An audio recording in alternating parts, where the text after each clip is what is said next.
Big Boss season 11ರಲ್ಲೂ ನಟ ಸುದೀಪ್ ಕಾರ್ಯಕ್ರಮದ ನಿರೂಪಕರಾಗಿ ಮುನ್ನಡೆಸಲಿದ್ದಾರೆ. Colors Kannada ವಾಹಿನಿಯಲ್ಲಿ ಸೆಪ್ಟೆಂಬರ್ 29ರಿಂದ ಬಿಗ್ ಬಾಸ್ ಕನ್ನಡ 11ನೇ ಸೀಸನ್ ಶುರುವಾಗಲಿದೆ. ಪ್ರತಿ ಸೀಸನ್ನಲ್ಲೂ ಹೊಸತನದಿಂದ ಕೂಡಿರುವ ಬಿಗ್ ಬಾಸ್ ಕಾರ್ಯಕ್ರಮದಲ್ಲಿ ಈ ಬಾರಿ ಏನಿರಲಿದೆ ವಿಶೇಷತೆ? ನಟ ಕಿಚ್ಚ ಸುದೀಪ್ ಕೂಡ ಬಿಗ್ ಬಾಸ್ ಸೀಸನ್ 11ರ ವಿಶೇಷತೆ ಬಗ್ಗೆ ಕೂಡ ಮಾತಾಡಿದ್ರು.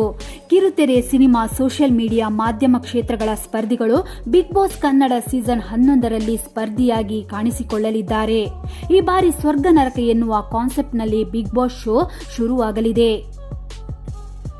ಬಿಗ್ ಬಾಸ್ ಸೀಸನ್ 1ರಿಂದ ಬಿಗ್ ಬಾಸ್ ಸೀಸನ್ 11ರವರೆಗೂ ಅಂದ್ರೆ ಒಟ್ಟು 10 ಸೀಸನ್ಗಳನ್ನು ಕೂಡ ನಟ ಸುದೀಪ್ ಅವರೇ ಹೋಸ್ಟ್ ಮಾಡಿದ್ದಾರೆ. ಇದು ಭಾರತದ ಬಿಗ್ ಬಾಸ್ ಕಾರ್ಯಕ್ರಮದ ಇತಿಹಾಸದಲ್ಲಿ ರೆಕಾರ್ಡ್ ಆಗಿದೆ. ಹಲವು ಭಾಷೆಗಳಲ್ಲಿ ಬಿಗ್ ಬಾಸ್ ಕಾರ್ಯಕ್ರಮ ಪ್ರಸಾರವಾಗುತ್ತೆ. ಹಲವು ಭಾಷೆಗಳಲ್ಲಿ ಹೋಸ್ಟ್ ಬದಲಾಗ್ತಿರುತ್ತಾರೆ. ಅಂದ್ರೆ ಕನ್ನಡದಲ್ಲಿ ಮಾತ್ರ ಹೋಸ್ಟ್ ಬದಲಾಗಿಲ್ಲ.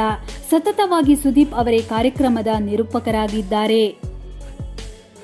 10 ಸೀಸನ್ ಮಾಡಿದ ಸುದೀಪ್ ಮೊದಲ ಸೀಸನ್ಗೆ ಪಡೆದ ಸಂಭಾವನೆಯನ್ನೇ ಸೀಸನ್ 11ರಲ್ಲೂ ಪಡೆಯುತ್ತಿದ್ದಾರಾ? ಬಿಗ್ ಬಾಸ್ ಕಾರ್ಯಕ್ರಮವನ್ನು ಹೋಸ್ಟ್ ಮಾಡಲು ಕಿಚ್ಚ ಸುದೀಪ್ ಪಡೆಯುವ ಸಂಭಾವನೆ ಎಷ್ಟು? ಸುದ್ದಿಗೋಷ್ಠಿಯಲ್ಲಿ ಸಂಭಾವನೆ ಬಗ್ಗೆ ಕೇಳಿದ ಪ್ರಶ್ನೆಗೆ ಸುದೀಪ್ ಕೊಟ್ಟ ಉತ್ತರ ಏನು?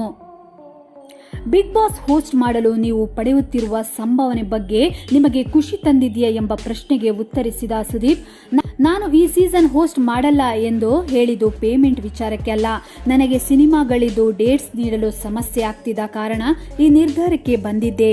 ಆದರೆ ಈ ಕಾರ್ಯಕ್ರಮದ ಮೇಲಿನ ಪ್ರೀತಿ ಬಿಡಲಿಲ್ಲ ಎಂದರು. 10 ಸೀಸನ್ ನಡೆಸಿಕೊಟ್ಟಿದ್ದೀರಿ.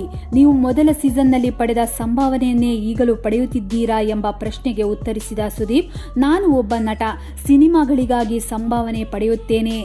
ಈ ಶೋಗೂ ಸಂಭಾವನೆ ಪಡೆಯುವೆ. ಪ್ರತಿಯೊಬ್ಬರಿಗೂ ಅವರದ್ದೇ ಮಾರ್ಕೆಟ್ ಇರುತ್ತೆ. ಅದಕ್ಕೆ ತಕ್ಕಂತೆ ಸಂಭಾವನೆ ನೀಡ್ತಾರೆ ಎಂದು ಸುದೀಪ್ ಹೇಳಿದರು.